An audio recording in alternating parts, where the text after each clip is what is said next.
ഈ പൊന്നോണ നാളുകളിൽ ഫ്ലവേഴ്സ് സ്ക്രീനിൽ താരസമ്പന്നമായ തൃശ്ശൂത്സവം. ഫ്ലവേഴ്സിന്റെ ഒരു ഒന്നൊന്നര ഓണം. സുഖമോ ദേവി. ഇനി ആ പേര് മറച്ചു വെച്ചിട്ട് കാര്യമില്ല.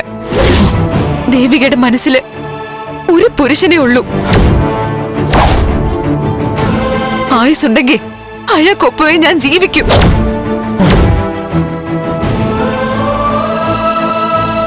എന്റെ കഴുത്തിൽ മിന്നു കെട്ടിയത് നിർത്ത.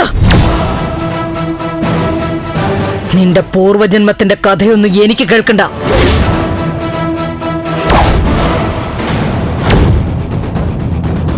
ഈ കുടുംബത്തിൽ കാല് കുത്തിയ നിമിഷം മുതൽ നീ ഭാർഗവിയുടെ മരുമകളാ.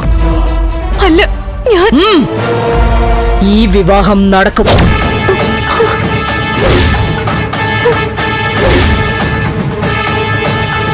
നീ മാത്രമല്ല, നിന്റെ വീടും അമ്മയും അനുജത്തിയും എല്ലാം വേണം മനസ്സിൽ. എന്നിട്ടേ സംസാരിക്കാവൂ. അനുസരിച്ചോ, അതാ നിനക്ക് നല്ലത്. പ്രഭാവതി വെറും വാക്ക് പറയില്ല. ഈ വിവാഹത്തിന് ദേവികയ്ക്ക് ഒരു എതിർപ്പുമില്ല. ഉണ്ടോ?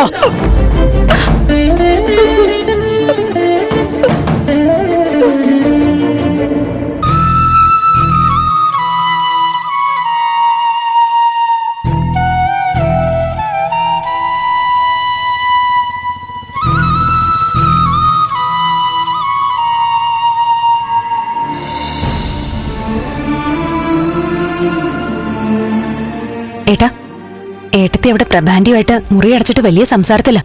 എന്താ ഇനി ഇത്രയ്ക്ക് സംസാരിക്കാനുള്ളത്? ദേവിയേക്ക് പറ്റില്ലെന്ന് പറഞ്ഞാൽ വേണ്ട, എനിക്കൊരു നിർബന്ധമില്ല. ഏട്ടാ, ദേ, എങ്ങനെയെങ്കിലും ഇതിന് സമ്മതിക്കണമെന്നും പറഞ്ഞ് ഞാൻ ദേവികയുടെ കാല് പിടിക്കുമെന്നൊന്നും ആരും വിചാരിക്കണ്ട. ഏട്ടൻ എന്താ ഇങ്ങനെ? പിന്നെന്തിനാ ഏട്ടത്തി ഇങ്ങോട്ട് വിളിച്ചോണ്ട് വന്നേ? അപ്പൊ ഏട്ടത്തി പറയുന്നത് നേരാ അല്ലേ? എന്ത്? ഏട്ടത്തി ഓടിച്ചു വിട്ടിട്ട് ആ ഗൗരി ചേച്ചി കല്യാണം കഴിക്കാനുള്ള പരിപാടിയാ. ദേവികയ്ക്ക് എന്ത് വേണമെങ്കിലും ആവാം. ദേവിക ഇന്ന് പറയുന്നതാണോ നാളെ ചെയ്യുന്നത്? ഓരോ ദിവസം ഓരോ മൂടാ. എനിക്ക് അതിനകത്ത് തുള്ളാനൊന്നും പറ്റില്ല.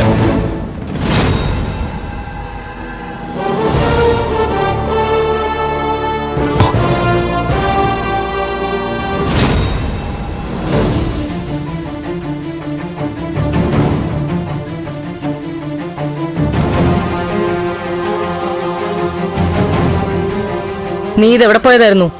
ഒന്ന് കടയിൽ പോയതാ. കുറച്ച് സാധനങ്ങളൊക്കെ മേടിക്കാനുണ്ടായിരുന്നു.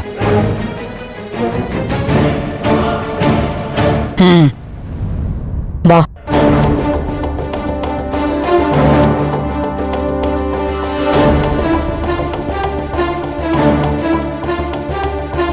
ഇനി ടെൻഷനൊന്നും വേണ്ട.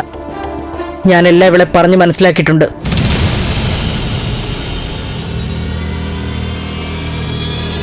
ഇപ്പോഴാ മുരളിയേട്ടന്റെ ശ്വാസം ഒന്ന് നേരെയായ.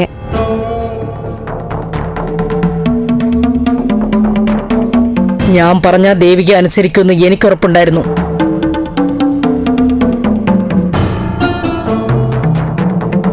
ഗൗരിയുടെ കാര്യത്തിൽ ഒരു ചെറിയ തെറ്റിദ്ധാരണ, അത്രേ ഉള്ളൂ.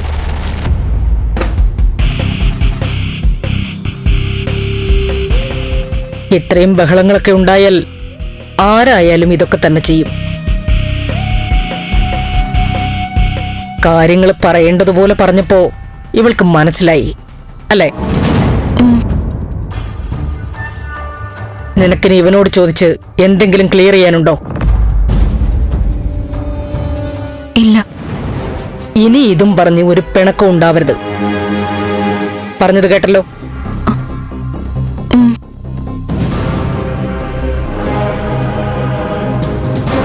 ഗൗരിയച്ചയുടെ കാര്യം ഞാനും പറഞ്ഞതാ. വല്ലാത്ത ചൂടിലായതുകൊണ്ട് അതൊന്നും കാര്യത്തിലെടുത്തില്ല. കല്യാണം മുടങ്ങിപ്പോവെന്നും പറഞ്ഞ് നിന്റെ അമ്മ അവിടെ കരഞ്ഞോണ്ടിരിക്കുന്നുണ്ട്. പാവം, മക്കളെന്ന ഒറ്റ ചിന്തയിലാ ഭാർഗവി ജീവിക്കുന്നേ. അവളെ ഓർത്തിട്ടെങ്കിലും ഇനി ഒരു പ്രശ്നം നിങ്ങൾ ഉണ്ടാക്കരുത്.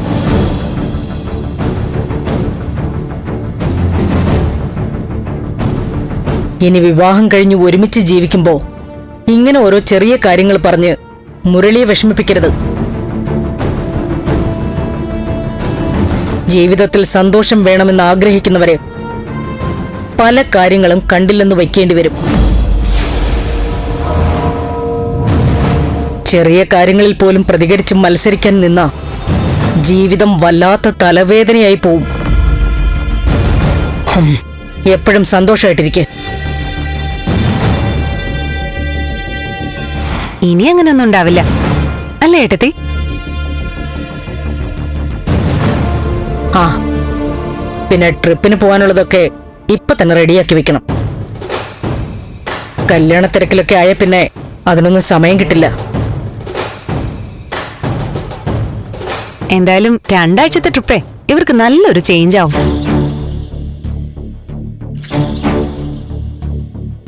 ഞാൻ പോട്ടെ ആന്റി, എനിക്കൊരു ഓട്ടോ ഉണ്ട്. കല്യാണം ഇങ്ങെത്തി. നിനക്ക് 2 ദിവസമെങ്കിലും വണ്ടി കയറ്റിയിട്ടിട്ട് ഒന്ന് ഫ്രീ ആയിക്കൂടെ? നേരത്തെ പറഞ്ഞു വെച്ച ഓട്ടോ ഹോസ്പിറ്റൽ കേസ്. എല്ലാ ആഴ്ചയും ഞാൻ ആന്റി കൊണ്ടുവന്നത്. അത് കഴിഞ്ഞെങ്കിൽ തിരിച്ചു പോരും. സ്റ്റാൻഡിലൊന്നും കിടക്കുന്നില്ല. ശരി, നടക്കട്ടെ. ഓർമ്മേ, നിന്റെ അടുത്ത പരിപാടി എന്താ? വേറെ കോഴ്സ് ചെയ്യണമെന്നുണ്ടോ? റിസൾട്ട് വരട്ടെ ആന്റി, അത് കഴിഞ്ഞിട്ട് നോക്കാം.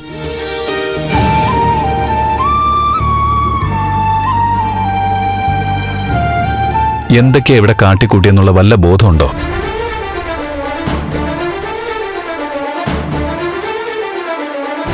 ബാക്കിയുള്ളവർ മനുഷ്യരാണെന്നുള്ളൊരു പരിഗണനയെങ്കിലും തരാമായിരുന്നു. രക്ഷപ്പെടാൻ സർവശക്തിയും എടുത്ത് ഒന്ന് ശ്രമിച്ചു നോക്കിയതാ. തോറ്റുപോയി. ഇനി ഒരു നാടകം കളിക്കാനുള്ള സമയവുമില്ല. ശരിക്കും പെട്ടു. നമ്മൾ ഒരുമിച്ച് എങ്ങനെ മുൻപോട്ട് പോവും? നമ്മളെ റിയാലിറ്റിയെ എങ്ങനെയാ ഫേസ് ചെയ്യുന്നത്? മുരളിയേട്ടൻ ചിന്തിച്ചു നോക്കിയിട്ടുണ്ടോ? കുറച്ച് ദിവസമായിട്ട് എന്റെ ഉറക്കം കെടുത്തുന്നതും ആ കാര്യമാ. രക്ഷപ്പെടാൻ എന്തെങ്കിലും ഒരു വഴി പറയാനുണ്ടോ? അപ്പൊ പിന്നെ കീഴടങ്ങും. ഇനി ഒന്നുമില്ല. എല്ലാം കഴിഞ്ഞു അല്ലേ?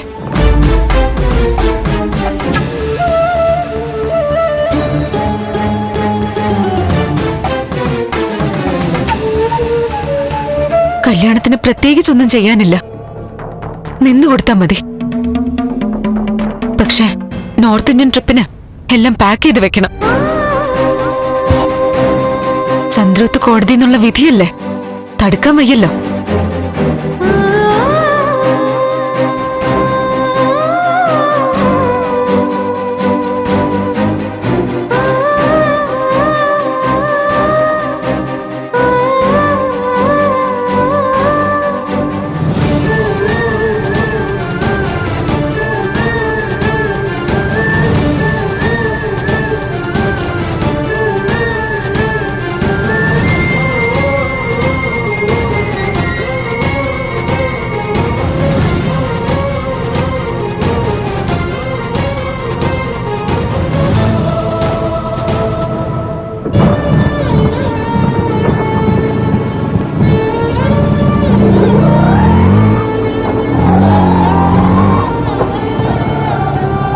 നിന്റെ ഏട്ടനും ഏട്ടത്തെയും ഒന്ന് പിണങ്ങാൻ പോലും ഇട കൊടുക്കരുത്. നിങ്ങളൊക്കെ വേണ്ട ഇതൊക്കെ നോക്കാൻ. ചെല്ല്. ശരി ആന്റി.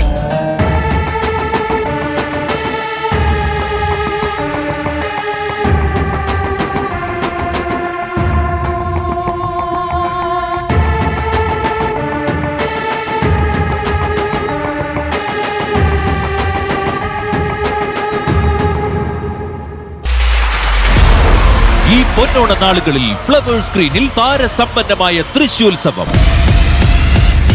ഫ്ലവേഴ്സിന്റെ ഒരു ഒന്നൊന്നര ഓണം.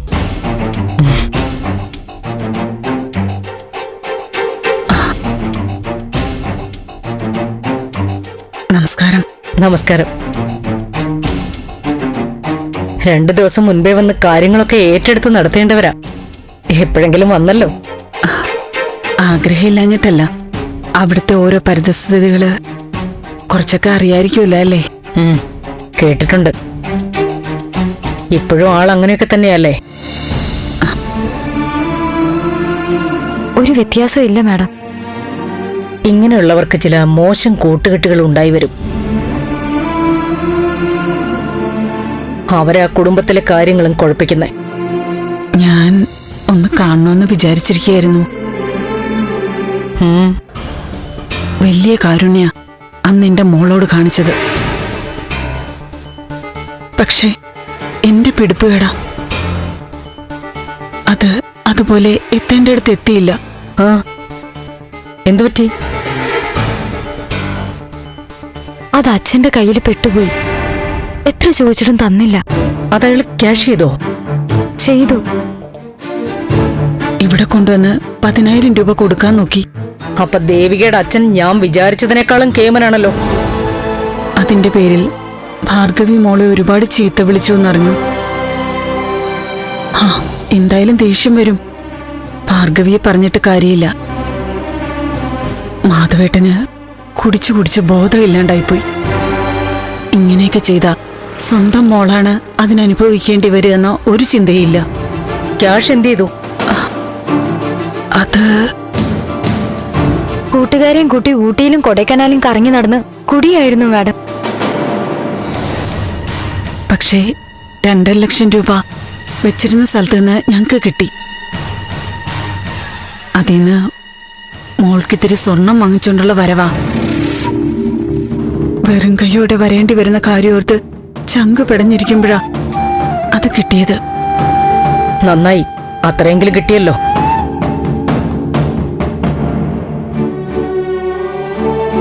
ചെക്ക് അയാൾ കൊണ്ടുപോയ കാര്യം നിങ്ങൾ എന്നെ അറിയിച്ചാ മതിയായിരുന്നു.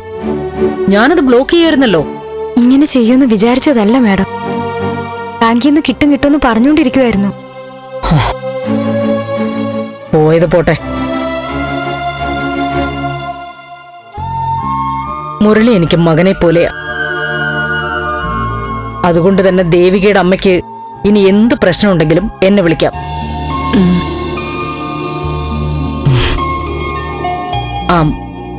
ശാരിക എന്നല്ലേ നിന്റെ പേര്? അതെ മാഡം. ഇവിടെയുള്ള കുട്ടികള് എന്നെ ആന്റി എന്നാ വിളിക്കുന്നത്.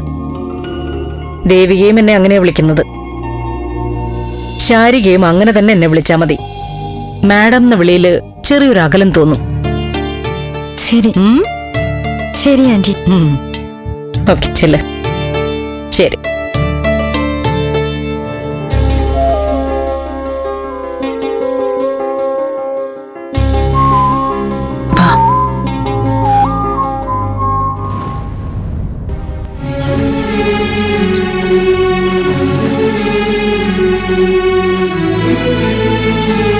അമ്മേതേ ചേച്ചി. ചേച്ചി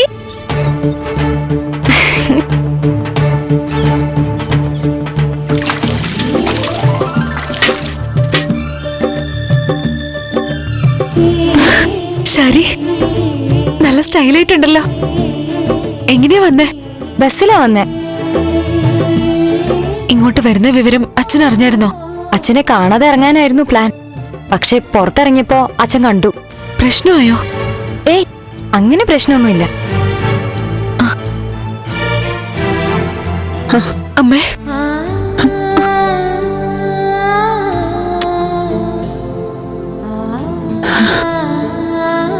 അപ്പോ ഈ കല്യാണം നടക്കുമെന്ന് ഉറപ്പായി അല്ലേ?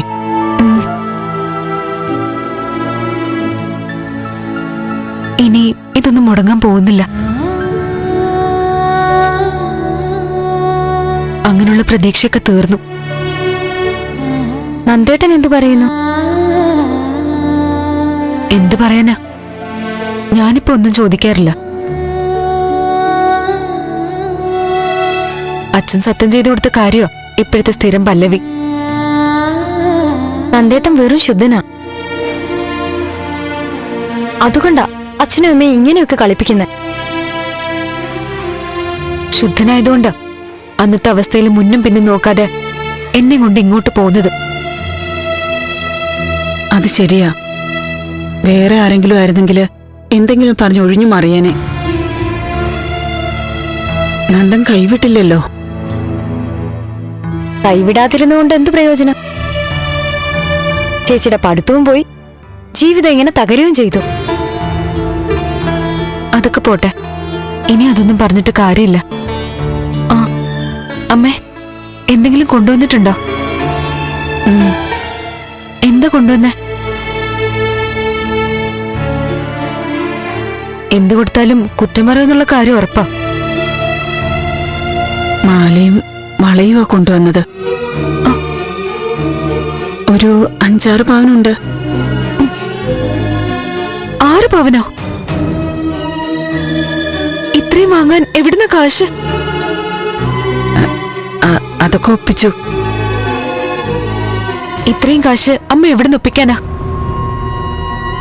വെറുതെ കള്ളൊന്നും പറയണ്ട. ശരി, അമ്മയ്ക്ക് എവിടുന്ന ഇത്രയും കാശ്?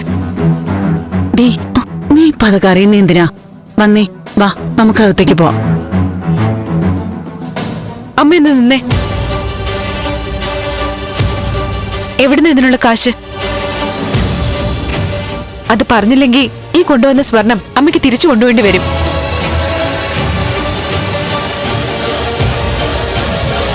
ഞാൻ പറയാം.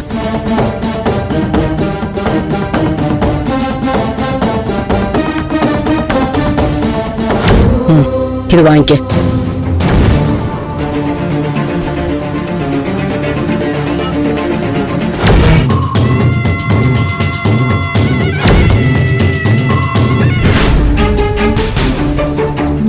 ആ, എടുത്ത് ഇവിടെ നിൽക്കായിരുന്നോ? ആന്റി വന്നിട്ട് ഒരുപാട് നേരമായോ? കുറച്ചു നേരമായി. ഇവളെ കണ്ടപ്പോ ഇവിടെ നിന്നങ്ങ് സംസാരിച്ചു. എന്നാ ഇനി ഇവിടെ നിന്ന് സംസാരിക്കണ്ട അല്ലേ എടുത്തി? വാ, അകത്തിരുന്ന് സംസാരിക്കാം. വാ, കേറുവാ. വാ. നിന്റെ മോന്റെ കൊച്ചിന് സുഖമില്ല, ആശുപത്രി പോണം, പെരെ പണിയെന്നൊക്കെ പറഞ്ഞ് ഇവിടെ കൈന്നിട്ടാറില്ലേ? അത് ഇന്നത്തോടെ ഞാൻ അവസാനിപ്പിക്കണി. നീ മേലെ കിട്ടുമെന്ന് വെച്ചാലും അത് ഞാൻ പ്രഭകുഞ്ഞിനോട് പറഞ്ഞ് തട്ടിക്കളയൂ. എനിക്കിട്ട് വേല വെക്കുന്നു. ഞാൻ നിന്നെ കാണിച്ചരാടി. മാറടി. എന്റെ പൊന്നു ഭാർഗവി, ചതിക്കല്ലേ. ഞാൻ നിന്റെ കാല് പിടിക്കാം. ശമ്പളം കൂടാതെ ഇവിടുന്ന് കിട്ടുന്ന ചില്ലറ സഹായം കൊണ്ടാ ഞാനൊന്ന് പച്ച പിടിക്കുന്നത്. അതും തട്ടിക്കളഞ്ഞ് പകരം വീട്ടില്ലേ. ആ, നീ ഇങ്ങനെയൊന്നും വിഷമിക്കണ്ട. ഞാനത് ചെയ്തിരിക്കും. ഏത് നേരത്താണ് എനിക്ക് എങ്ങനെയൊക്കെ പറയാൻ തോന്നിയത്? എന്റെ ദേവിയെ, ഇനി അതേ പിടിച്ചൊക്കെ ആയിരിക്കും. കൂടുതൽ വർത്താനം പറയുന്ന പണിയേടി. കഴുകാനുള്ള പാത്രങ്ങളൊക്കെ കിടക്കണുണ്ടോ? ഒന്ന് വേഗാവട്ടെ. അതിപ്പോ ചെയ്യാം. ഇത് കഴിഞ്ഞിട്ട് മുറിയൊക്കെ തൂത്ത് വാരി തുടയ്ക്കാം. എന്നിട്ട് തുണി അലക്കാം. എന്നിട്ട് അത് കഴിഞ്ഞ് എന്താ ചെയ്യണ്ടേ? ആ പേരപ്പുറം കൂടി ഒന്ന് തൂക്ക്. ഒരുപാട് ഇട്ടങ്ങ് പതിപ്പിക്കല്ലേ കേട്ടോ. ഞാൻ പാത്രം കഴിയട്ടെ. കഴിയുടെ അങ്ങോട്ട്.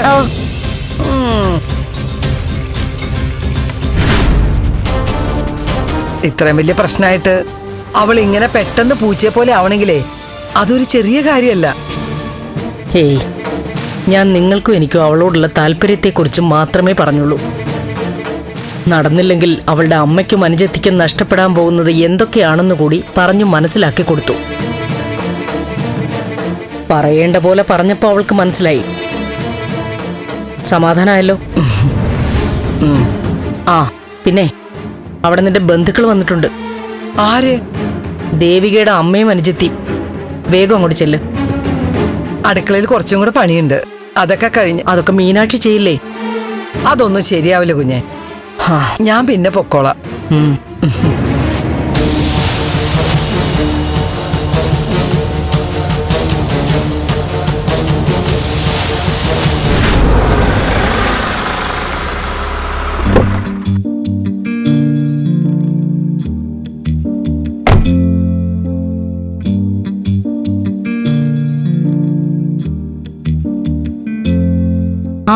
സിദ്ധു വന്നോ? വരുന്ന കാര്യം പറഞ്ഞില്ലല്ലോ. ഞാൻ കല്യാണത്തിന്റെ തലേന്നേ സിദ്ധുവിനെ പ്രതീക്ഷിച്ചുള്ളൂ. ഈ ഏരിയയിൽ കുറച്ച് പ്രോഗ്രാംസ് ഉണ്ടായിരുന്നു. അപ്പൊ പിന്നെ ഇവിടുന്ന് തന്നെ ഓപ്പറേറ്റ് ചെയ്യാന്ന് കരുതി. നന്നായി. കല്യാണമൊക്കെ അടുത്തല്ലോ.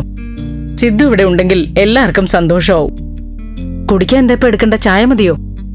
ഇപ്പൊ ഒന്നും വേണ്ട. പിന്നെ എന്താടോ, മുരളയുടെ വീട്ടിൽ ആരോ സത്യാഗ്രഹം ഇരുന്നെന്ന് കേട്ടു. എന്താ കാര്യം? ഇതാര് പറഞ്ഞു? കേട്ടത് നേരാണോ? നേരാ. ഗൗരി ഒരു അംഗനവാടി ടീച്ചറാ.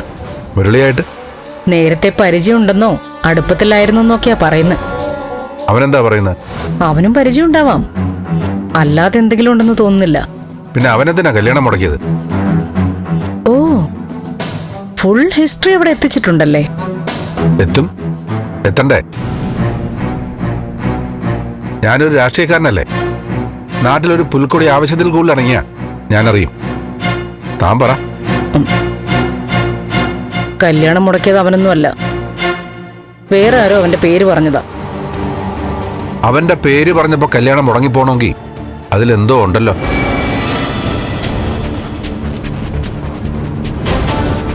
ഇല്ലേ? അവര് തമ്മിൽ ഇഷ്ടത്തിലായിരിക്കും. മുരളി അങ്ങനെ കാണുന്ന പെണ്ണുങ്ങളുടെ എല്ലാം പുറകെ പോകുന്ന ആളാണെന്ന് എനിക്ക് തോന്നുന്നില്ല.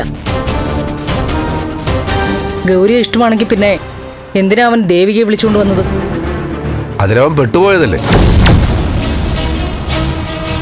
ദേവികയെ മുരളി അവന് വേണ്ടി വിളിച്ചിറക്കൊണ്ട് വന്നതല്ല.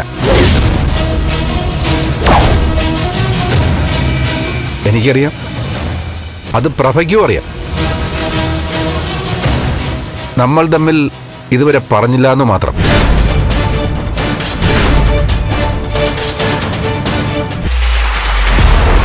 ഈ പൊന്നോണ നാളുകളിൽ ഫ്ലവേഴ്സ് സ്ക്രീനിൽ താരസമ്പന്നമായ തൃശ്ശൂത്സവം. ഫ്ലവേഴ്സിന്റെ ഒരു ഒന്നൊന്നര ഓണം.